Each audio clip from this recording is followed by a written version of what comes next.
How old are you now? 77. Okay. What year did you go into the military? I went in the 17th day of March, 1949. And how old were you then? Help me with the math. 19. 19? Just turned 19. Marine Corps? Air Force. Air Force. Did you enlist or I obviously you did in 49? enlisted. Okay. So did you know anything about Korea in 1949? Not a thing. Nothing's going on, huh? No. So where'd you go to your training at, your basic training? In Lackland Air Force Base in Texas. And what was your job in the military? After I got out of basic, I went to radio operator school Okay. down at Keesler Air Force Base. So you were a radio operator? Right. Is that what you did in Korea too? Yes. I directed planes in for close air support. Can you tell me a little bit about Korea, why we were in Korea and who we were fighting there? Well, you know, we was there because we wanted to stop communism. The North Koreans, which is a communist country, crossed the 38th parallel and invaded South Korea. When I heard this, I had no idea where it was at or anything about it. In fact, we was on the high seas going to Japan when the North Koreans crossed over the 38th parallel. And the ship that I was on, which is a U.S.A.F. Patrick, we had a Japanese crew that was taking care of the ship. Within, I would say, probably around 10 minutes after they got word that the North Koreans crossed the 38th parallel and invaded South Korea, that whole Japanese crew was in the brig, and the Americans took over. So I'm sorry, what year were you in Korea? What year did you go over there again? I went over to Korea the 7th day of August, 1950. So were you involved with the Chosen Reservoir campaign over there with the Marines or the Army at all? Or I was there with the 24th Division. were you flying or were you on the ground? No, I was on the ground. We had radio jeeps. That was my job. You were a radio operator though, right? Yeah. To back up a little bit, when we landed in Japan, we went to, I was assigned to Yokota Air Force Base, which is about 30 miles north of Tokyo. Okay. And I was there until the 7th day of August, 1950.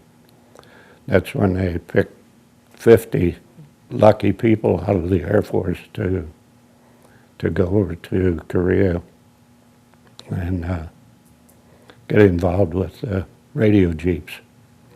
In this radio jeep, we had 2 radios.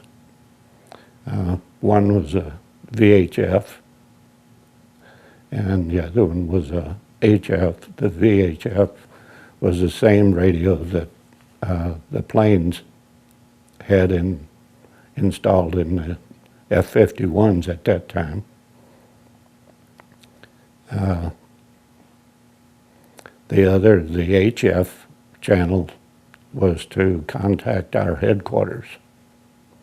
So we would get sent out on team with, you never knew what division you was going to be attached to.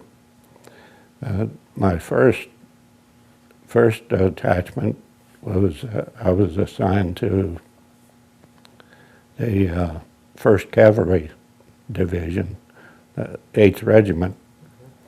A guy by the name of McAuliffe, I called him Mac.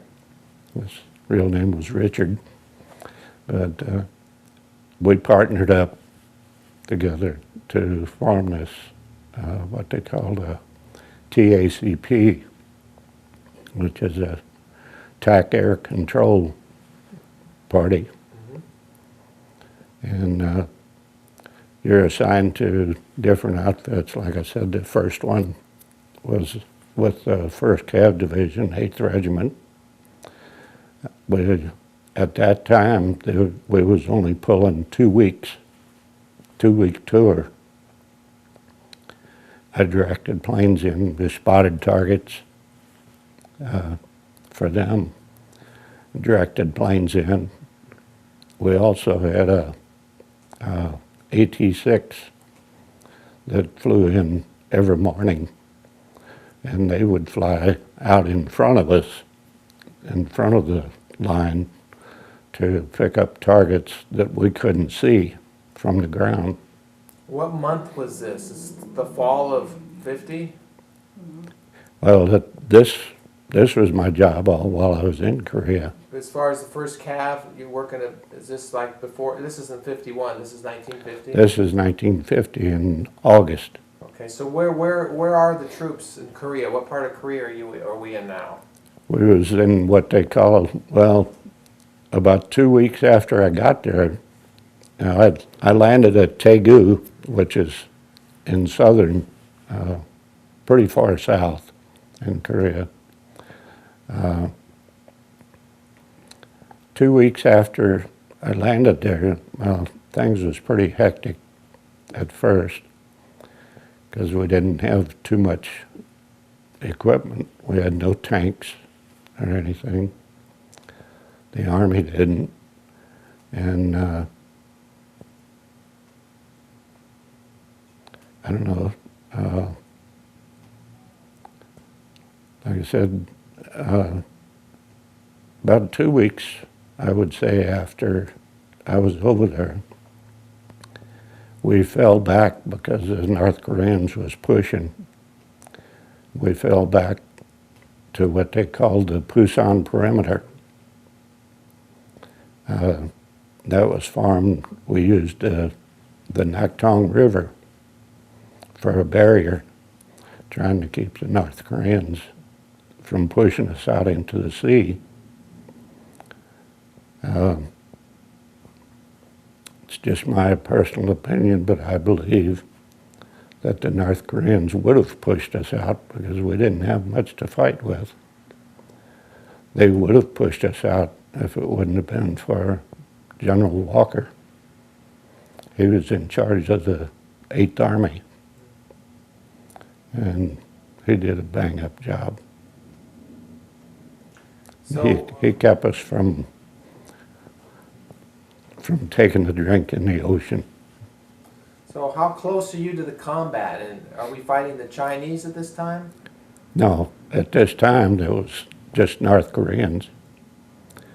And then, well, to fast forward a little bit,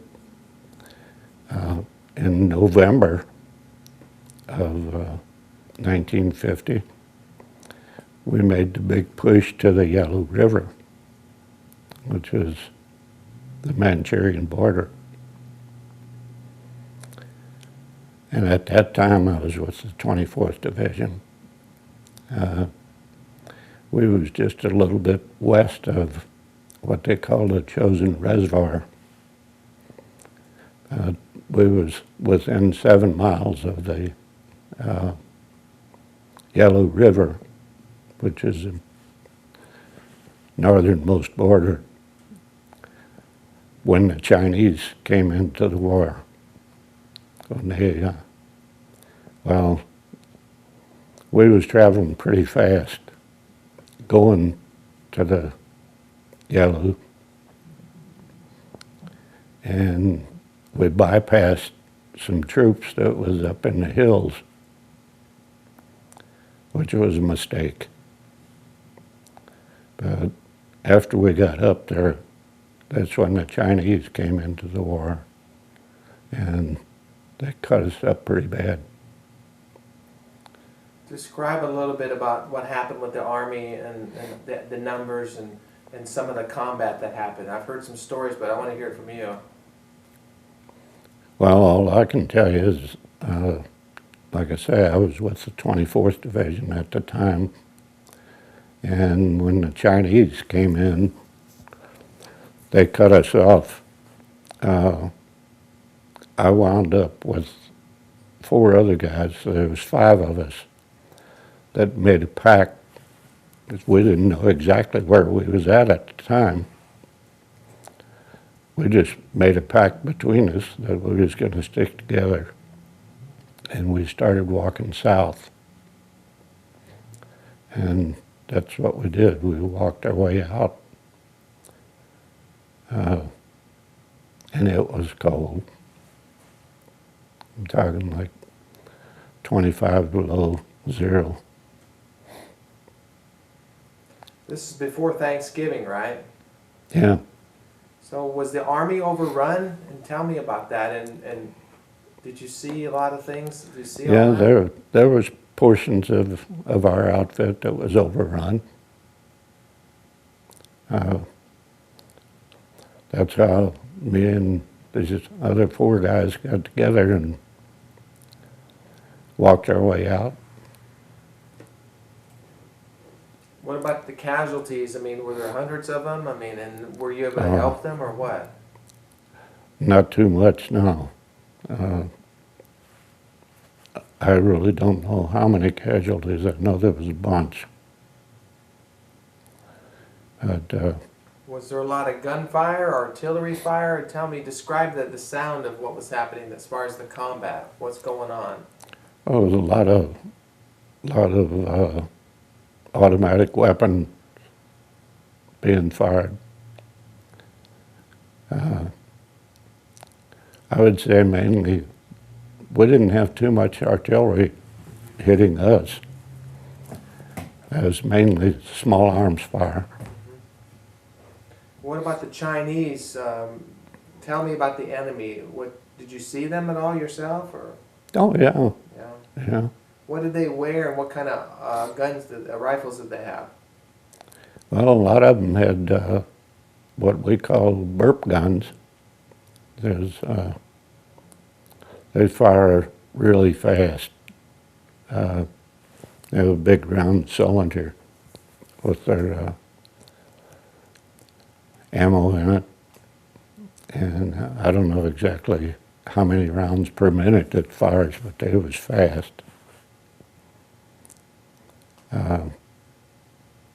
Myself, I was armed with a M1 Garand, and I had a .38 pistol that I carried. So the fighting was pretty fierce? Yeah, especially at first. Did they come like in waves or what? Yeah, they'd hit you and try to run over you. So Yeah. you were with the Army, you were Air Force, but you're with the Army. Right. So you basically are an infantryman at this time, right? Well, yeah, in fact, they nicknamed us the Air Force Infantry. So did you have to point that M1 at the Chinese, and was it effective? Yeah, it's something I really don't know. Most of the guys was running, trying to survive.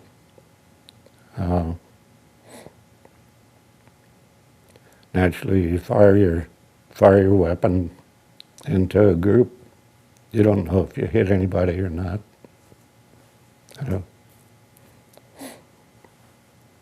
I don't know.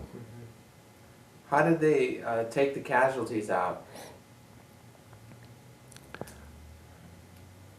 In the group that I was in, I really couldn't say because, like I said, we wound up with, there was 5 of us in the group that walked out, and we really didn't see a whole lot of troops. So we stayed off the roads as much as we could because that's where most of the action was going on, and we naturally we kept track of the roads. Basically, we was just trying to survive, like everybody else.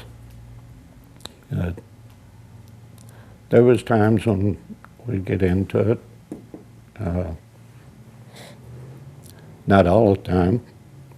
We did a lot of our walking at nighttime. Well, Clarence, I heard the Army was overrun. Is it the 9th Division or 9th Infantry? What was it? Is that?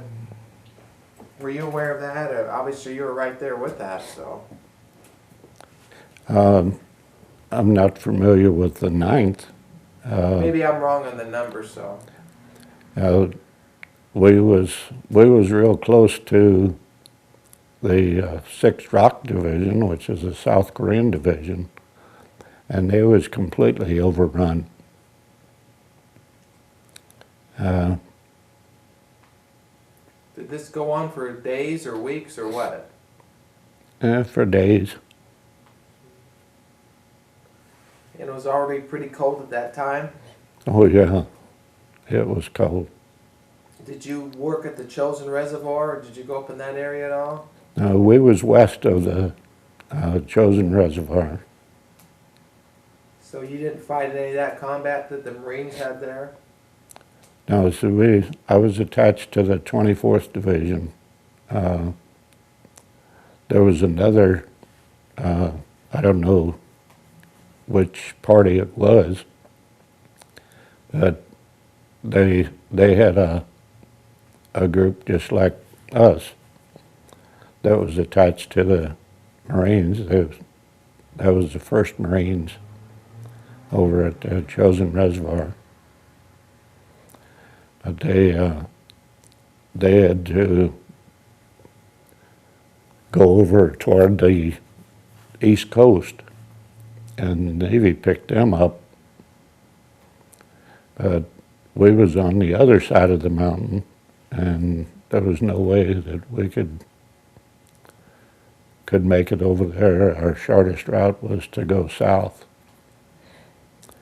We went down just on the outskirts of the North Korean capital, which is Pyongyang, and that's where we met up with friendly troops. So you never went up on the Chosen Reservoir. What did you know about the Chosen? Was it even called that at that time? And what do you? Oh remember? yeah. What do you remember about that? I mean, about that whole operation, and the Marines were there, but you weren't close to that at all, right? No, we was west of the Chosen Reservoir. And we was in the push going up to the Manchurian border. But you knew that the Marines were up there, though? Oh yeah. We knew the 7th Division was over on the east of the Chosen Reservoir. Army? Yeah. The 7th, okay, that's what it was. The 2nd was east of the Chosen Reservoir. And what's your job this whole time? I mean, what are you doing with the radio operation? Who are you talking to, or what are you directing or doing? I talked to the planes. When the fighter planes would check into us, if we'd have a target for them to hit, or that we wanted them to hit, I would tell them where the targets were, and the planes would come in and either strafe or use napalm. Really? Were you like a forward observer? Did you Yes. spotter? Yeah. Was anybody else doing that, or just you, or all you guys? No, and each Marine outfit, each Army outfit, there was always a team from the Air Force, which was our outfit, of radio jeeps that would be assigned to each outfit. There would be one assigned to division headquarters. There'd be one assigned to each regiment. And so there's 3 regiments in a division. There's division headquarters, and then there's regimental headquarters, And there's 3 of those in each division. And there would be, each division, there would be 4 teams like I was on, would supply, I guess you'd call it protection. We'd pick out targets and we'd coordinate with the Army. They would say, hey, we need some planes over here. So when the planes would check into us, we could either put them on target ourselves, or in some cases, a lot of times we'd turn them over to the AT-6 pilots, which they didn't have any ammo on the AT-6. They were spotter planes that we used. Well, tell me about the chosen reservoir. Even though you didn't fight there, you knew about it, or maybe afterwards learned about it. Can you tell me about what the Marines went through in the cold and all that? I don't know, other than just what I heard. Okay. That's all. What about you? How did the cold affect you as far as eating, sleeping, as far as fighting? Tell me how it actually had an effect on you. Frostbite and people freezing? Well, yeah, I had frostbite. In fact, I'm being compensated for frostbite on both feet. Just recently got that compensation. How come so long?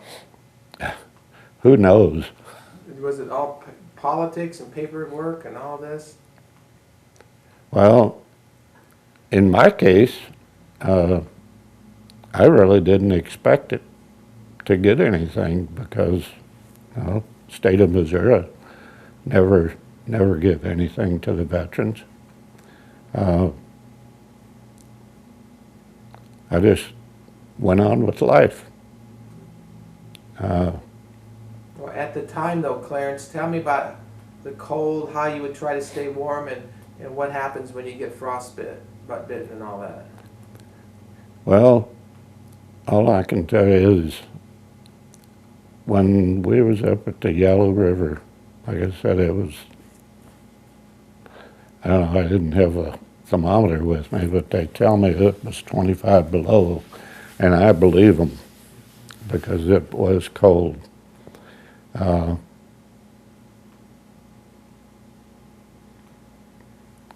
That was one of our enemies when we was up there at the Yellow. I considered we had 3 enemies. Number 1 was the North Koreans, the Chinese, and the weather, as it was cold. On our way back, I would say it was probably close to 3 days that we went without food. We found, Mac and I, my buddy and I, found some dead Chinese,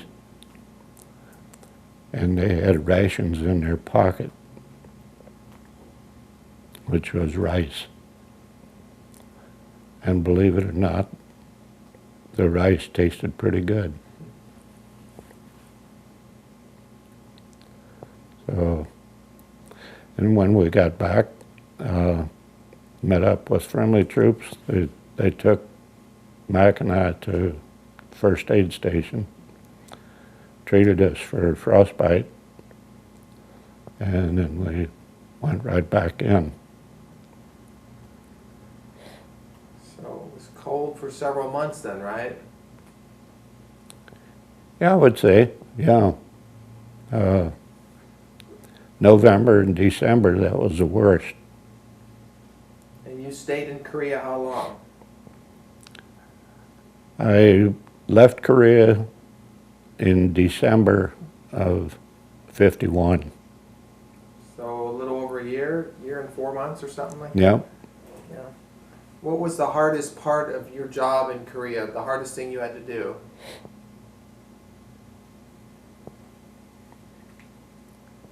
I don't know, at that time we didn't think about a job being hard. I guess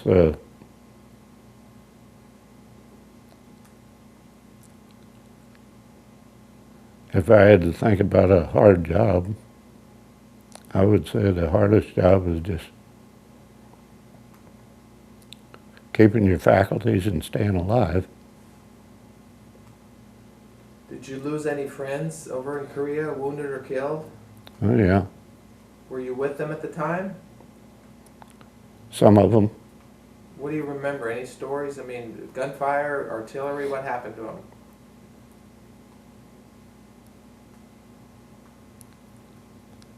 Yeah, I know, and I can't remember the guy's name. When we first got over there,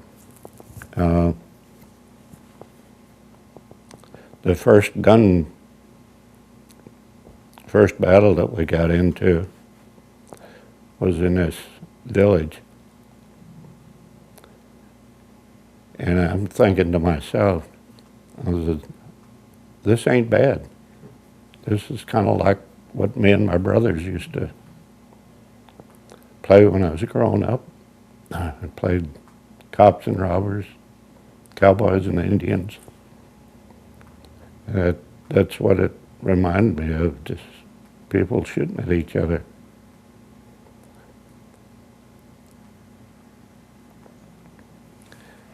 Then you come to the realization that when guys start dropping, it's really not a game. Do you think young people, young men feel kind of invincible before they go into combat, like nothing can happen to them, and then they realize, like you said, this is for real, this isn't a game? Oh yeah. Did you I ever think feel so. like that? No, not really. I don't know, I guess you'd call it, I was pretty scared all the time. I didn't think it was much of a game. Is the sound of combat and battle loud all the time? Can you compare it to anything in civilian life? Not all the time, but sometimes it got pretty loud. How do you think the military changed you as a person? Basic training, Korea, and did it make you a better person in life, or did you have problems with some of what that you saw and went through? That's kind of a mixed question, I guess. I think in a lot of ways it made me a better person.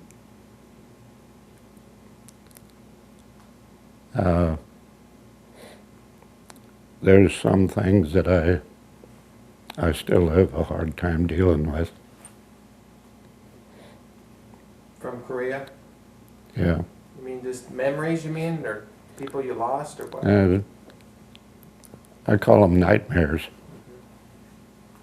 reoccurring. Just about things that happened to you over there, or that you saw maybe, or what? Yeah.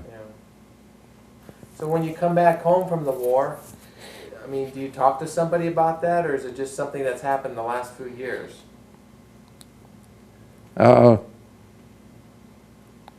didn't talk to anybody about it until in the year that I retired.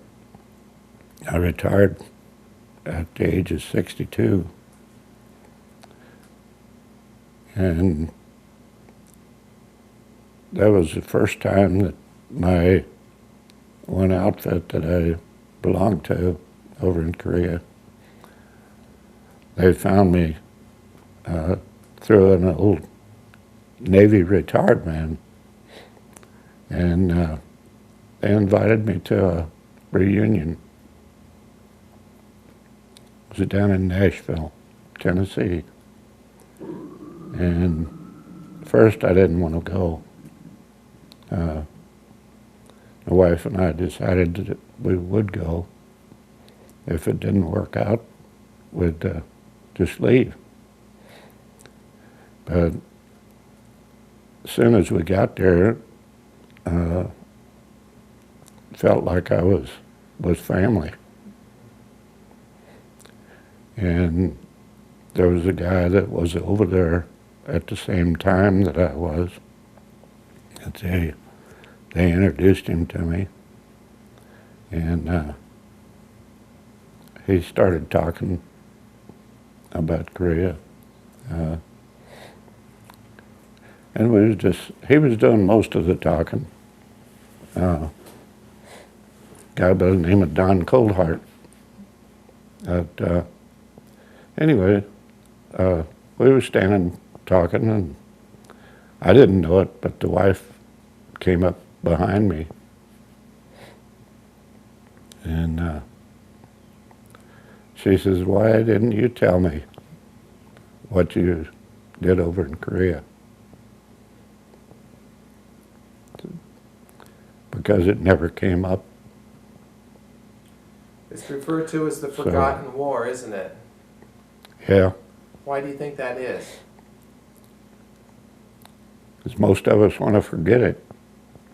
It's kind of impossible to do, but Do you think Korea was worse than Vietnam? I wouldn't say that it was worse. I wouldn't wish war on anybody. No, I wouldn't say it was worse. I think from all I've heard and read, I think probably World War II was worse than what we had it. So you came home from the war, did you just go on with your life, or what happened when you came home? Well, the way I remember it, I got discharged up in northern Maine the 12th day of November, 1952. We came home, we got home on the 15th of November. That was on a Saturday, I believe. I went over to McDonnell Douglas, applied for a job, and I went to work the following Thursday. So you just put the memories away? Try to. So when you how did you find out about my work?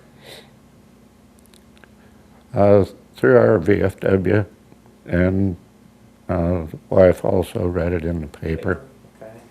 Did you think that maybe... They brought it up at the meeting. First, I wasn't gonna Why do you think contact you. Why do you think you decided to talk?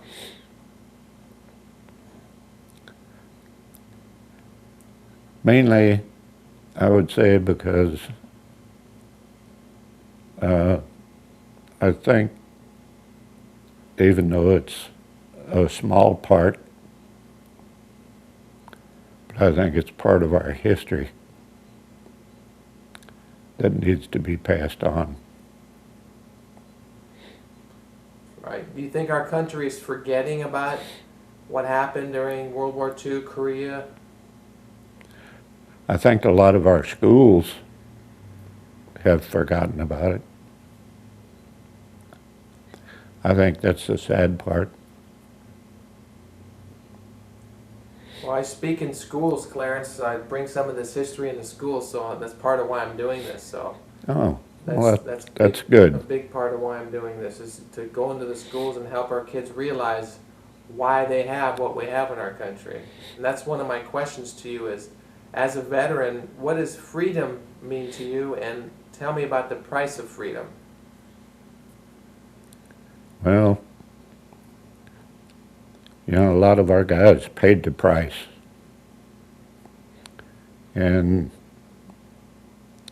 whether people realize it or not, they're the real heroes.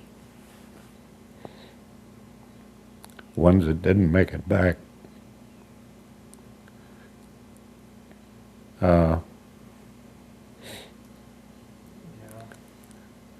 I'll tell you what I would like to see. I've thought about this many times.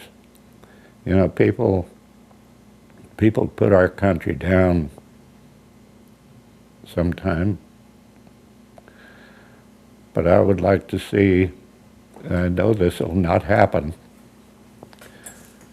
but if the federal government could fund enough money to send each and every teenager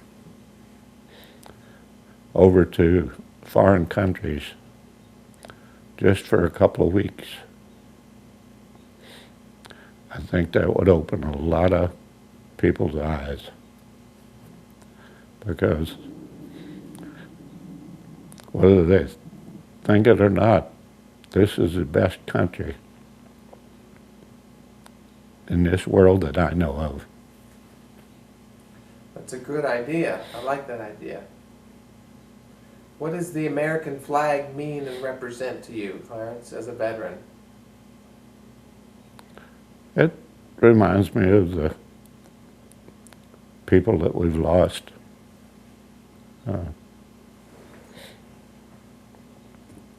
And my wife will tell you that we fly the flag every day.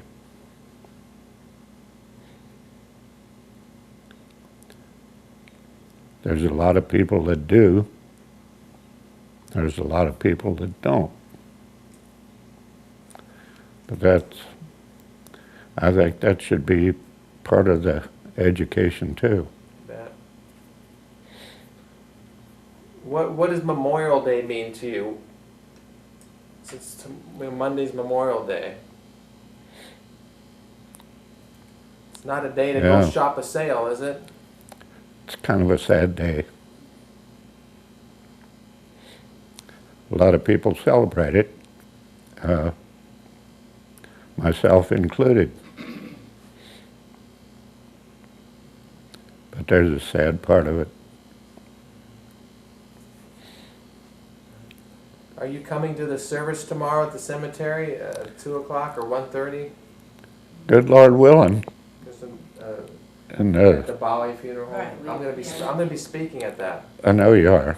so I'm looking forward to that. And it's a great honor to be here. Yeah, I just hope it don't rain. It looks nice today, though. Yeah.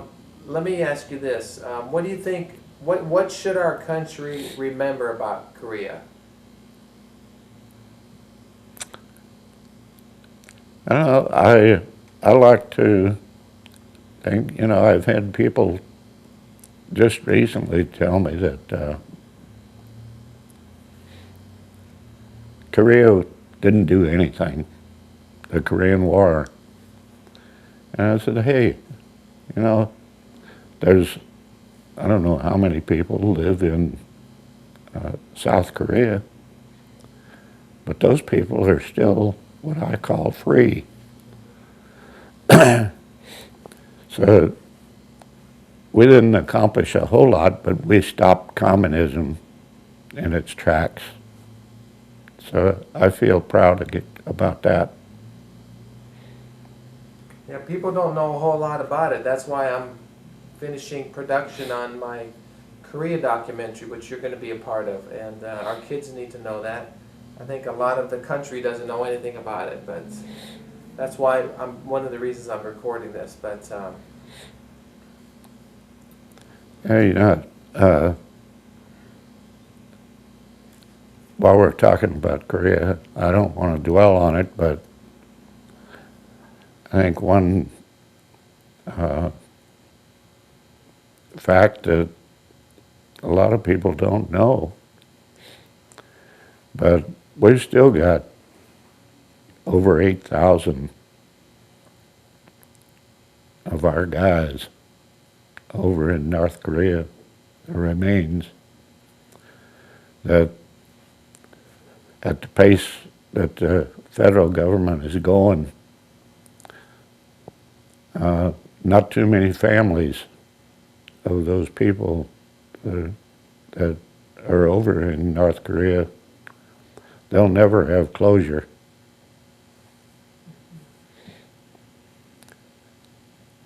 Are you proud? I don't know what to do about it, I've heard that.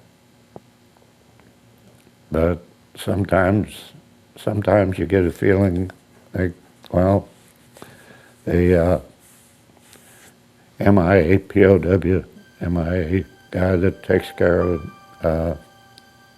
out at our post, at one of our meetings, he read a paper, a letter that he got from Washington, D.C.,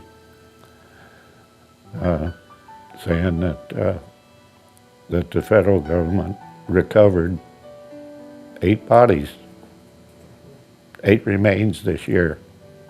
That was like last year in '06. And that's a good thing. I'm not putting that down. But at that rate, the families waiting for closure will never see it. So I realize that it takes a lot of money and teamwork between the United States and North Korea to recover. And you know, I'm not just talking about Korea. There's I don't know how many are probably still missing in Vietnam, other wars. But sometimes I feel like everything is at a standstill, just not moving fast enough. Are you proud that you're a Korea veteran? Yes, I am. Do people thank you for that? Just recently, Just say recently, there's been a lot. just recently.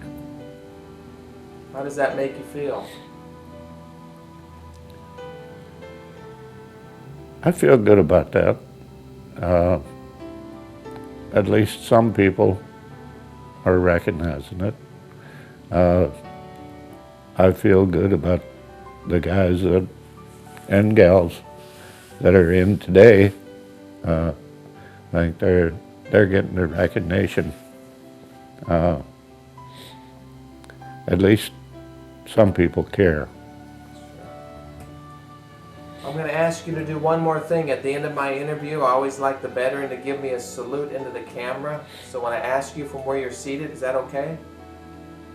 It's okay if you can stand my shaking. You're doing fine. I'll tell you when. Okay, right into the camera, Clarence. Great, thank you. Now stay there. I'm going to take a picture of us with this camera.